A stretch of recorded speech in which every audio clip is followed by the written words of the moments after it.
எனக்கு back pain இருக்குது. So நான் Siddha medicine எடுத்துகிட்ருக்கேன்.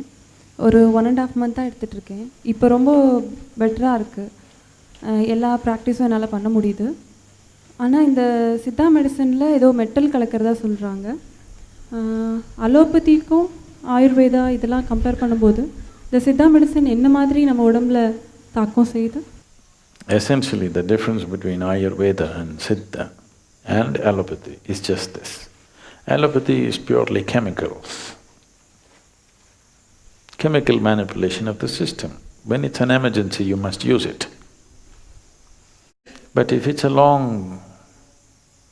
if it's a chronic ailment which is going to be with you for a long time, and you're going to take some medicine for a long time, definitely popping pills for long periods of time is not a good thing. So Ayurveda is herbal. Herbs are also chemicals, but in natural form. It's way better than taking it in a synthetic form. Ayurveda needs a certain amount of application and knowledge because there are over 300,000, okay? 300,000 Ayurvedic formulations according to the ancient texts. 300,000 formulations you have to understand if you have to really prescribe Ayurveda. So, prescribing or practicing Ayurveda is it needs a lifelong involvement.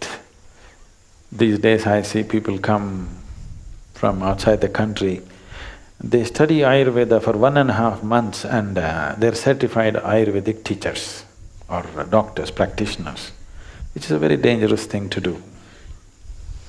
300,000 formulations, how to give it, to whom to give it, when to give it, it's not a simple thing to understand. It takes a lot. Above all, you need a phenomenal understanding of the body to be able to prescribe this.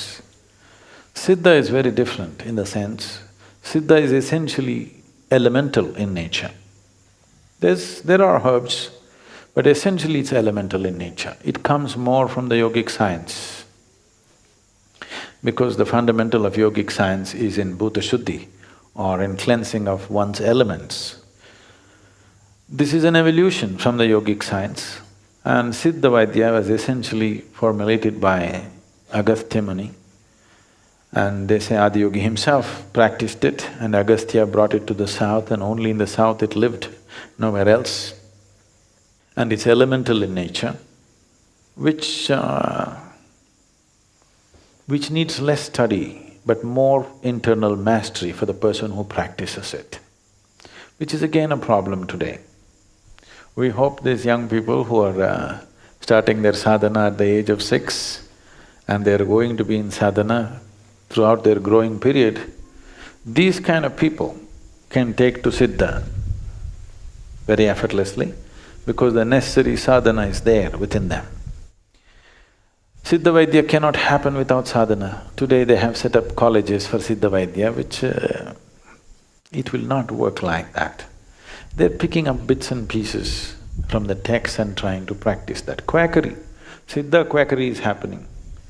Siddha Vaidya is not happening because Siddha Vaidya has to be practiced by a Siddha. It is a Siddha who can practice Siddha Vaidya. Siddha means an established one who is firmly established within himself, because it's elemental in nature. Because it's elemental, it's not really a medicine as such. You are dealing with the fundamental material which makes the body. You're not trying to infuse some other medicine into it. So usage of metals is very much prevalent in Siddha. I know the Western medicine will immediately brand it as nonsense, but in Siddha, all the things that you consider as poisonous are used as a part of their medicine. 9 deadly poisons, you've heard of Navapashana. All the 9 deadly poisons are used as medicine. Lead is very frequently used, mercury is regularly used. Rasa Vaidya is very much part of Siddha Vaidya. And for those of you who are calling for God's help, When I mention the word mercury, mercury is not poisonous. It is just with mercury oxides, people have poisoned water. It is irresponsible usage in the industry which has done this. There is mercury in the soil, okay? We did not import mercury from Mars, it's always been in this planet. It is not poison.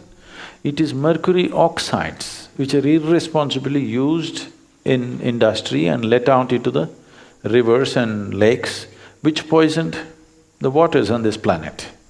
Now they think mercury is poison. No, mercury is not poison, but if you drink it, it'll kill you. Not because you can absorb it as poison. It is because of its sheer weight. If you put it into the stomach, it will not go through the pipe, it will just drip through the stomach because of its sheer weight. Because its specific gravity is almost 14 times that of water. Because of that, because of sheer weight, if you place it in your hand, it just goes into your hand through the pores.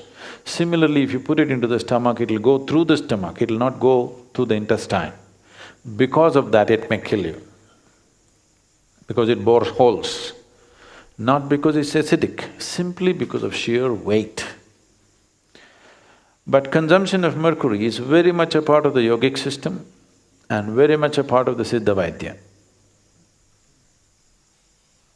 I am still alive only because of mercury, not otherwise.